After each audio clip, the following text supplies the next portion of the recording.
Quel manque de professionnalisme, ouvertement comme ça. Quel manque de professionnalisme sur le stade, sur ce grand stade de Man City qu'ils ont laissé passer à vue de tout le monde comme ça. Mais on en parle à la dernière position, les gars. Ce match qu'on a assisté, Man City contre le Real Madrid.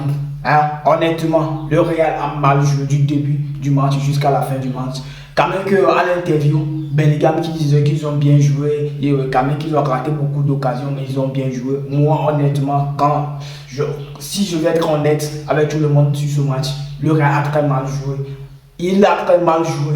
Les gars, 3 buts à 2, Man City face au Real Madrid, pour ce scénario de finale match aller. On en parle tout de suite dans cette vidéo.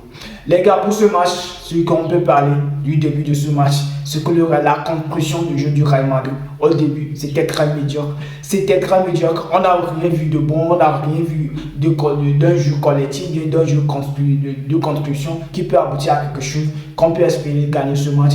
Quand même qu'à la fin, on a gagné ce match, mais ce n'est pas ce genre de match qu'on attendait de notre Real Madrid. Quand même que la défense, il n'y a pas nos top défenseurs, on n'a plus nos top défenseurs à la défense, mais avec ce genre de joueurs, ces défenseurs-là, on peut se débrouiller. On peut se débrouiller pour gagner ce match. Man City est très malade. Manchester City, il est malade en ce moment. Manchester City, que tous les petits clubs tapent en première ligue, Manchester City ne peut pas nous gagner facilement comme ça.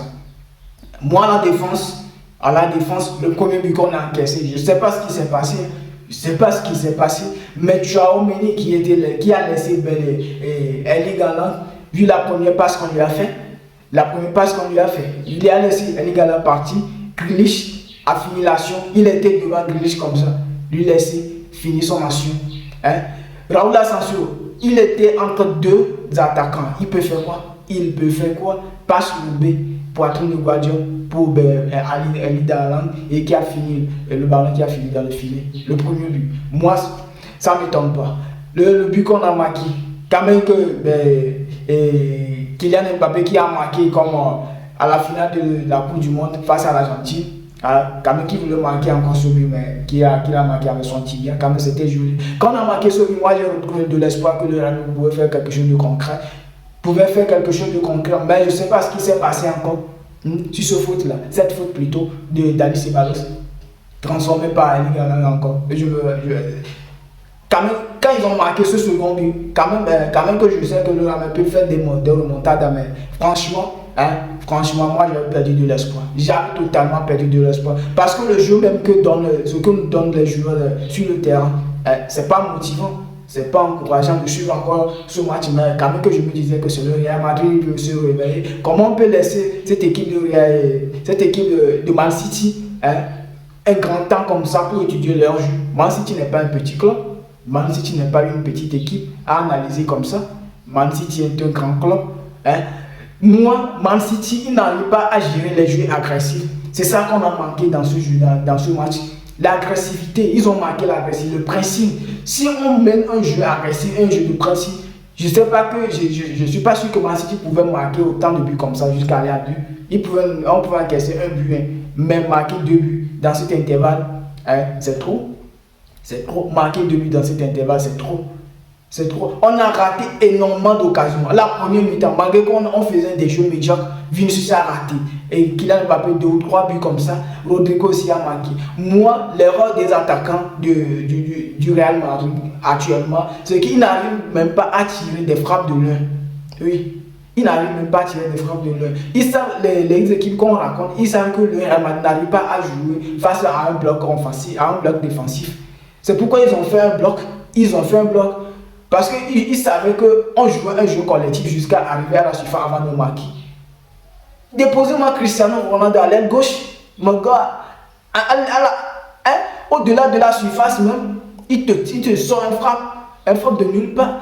Toni Kroos, pourquoi les milieux étaient là? Toni Kroos, quand les attaquants n'arrivent pas à marquer, ils sortent des frappes de nulle part après. Et Casemiro et Luka Modric. Les gars, on manquait de ça. Les attaquants, il faut qu'ils apprennent à tirer de l'un. Il faut qu'ils apprennent à tirer de l'un milieu, les attaquants.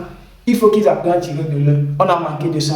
Quand ils ont fait le bloc là, ils savaient qu'on ne pouvait pas s'en sortir. il savait qu'on ne pouvait pas s'en parce qu'on n'a pas une meilleure défense en ce moment.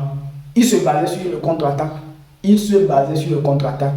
Parlant de ce match, parlant de Brahim Diaz, les gars, pourquoi mettre ce joueur sur le banc? Pourquoi mettre ce joueur sur le banc? Pourquoi mettre ce joueur sur le banc? Il y a tant de joueurs, il y a tant d'attaquants. Et c'est comme ça que ça peut se passer. Mais quand il est rentré, il a prouvé qu'il est sur le banc, mais il est un joueur important dans l'équipe. Il est un joueur important dans l'équipe. Quand Brahim Diaz a marqué ce but, moi je me suis dit qu'on va gagner ce match. Je me suis dit qu'on va marquer dans l'arrêt de jeu. Je me suis dit que Bellingham n'a pas encore marqué. Ça fait peu de temps qu'il marque. Ça fait peu de temps qu'il marque encore dans des grands matchs comme ça. Et il a prouvé ce soir. Il l'a prouvé ce soir. Kylian Mbappé aussi, arrivé à un moment, lui aussi s'est réveillé dans le match. Vinicius, qui a fait un match moyen. Pareil aussi pour Rodrigo sur l'aile. Il manquait des frappes. Il manquait des frappes. La précision de jeu, la précision de frappe. Il nous manquait absolument ce genre de tir de nulle part. Parlons de Vinicius dans ce match. Parlons de Vinicius. Moi, j'avais honte. Moi, je ne peux pas voir encore je ne peux pas considérer ce Man City que je considère autant comme ça, hein, vu de ce que j'ai vu hier dans ce match.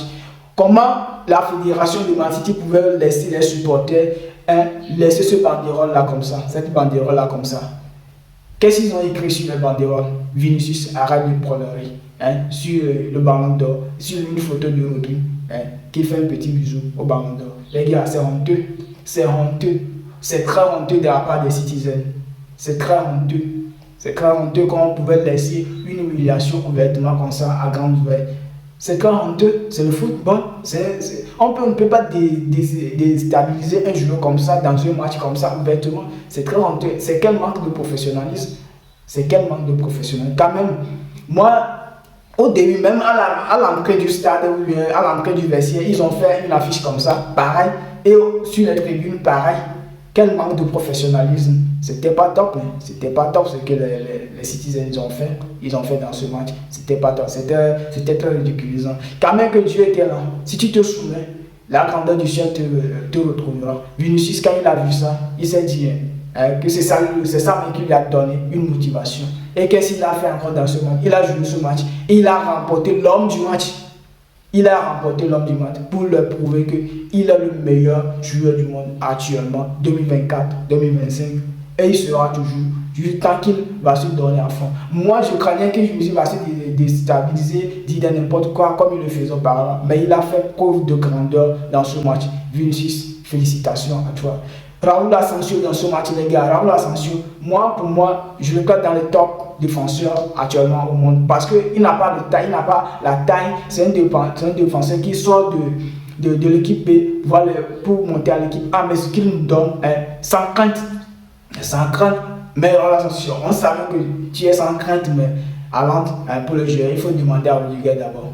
Il faut demander à Rudiger d'abord, qui n'est pas encore costaud comme ça pour gérer ou bien pour autant d'agressivité. Moi, je veux le jeu. Si par les propos qui sortent contre Raúl Asensio, s'il n'arrive pas en prison, donner 2 ans à Raúl Asensio, on va le nommer, ou bien on va le considérer dans les top défenseurs de toute l'histoire du football.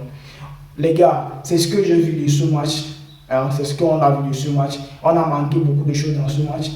Mais quand même que dans le match retour, je pense qu'on pouvait retrouver nos meilleurs joueurs, certains de nos meilleurs joueurs de la blessure qui vont monter. Et je pense bien qu'on va gagner le match retour. Dites-moi de ce que vous pensez de ce match, de ce début de ce match. Dites-le moi en commentaire. Et n'hésitez pas à liker la vidéo pour plus de référencement.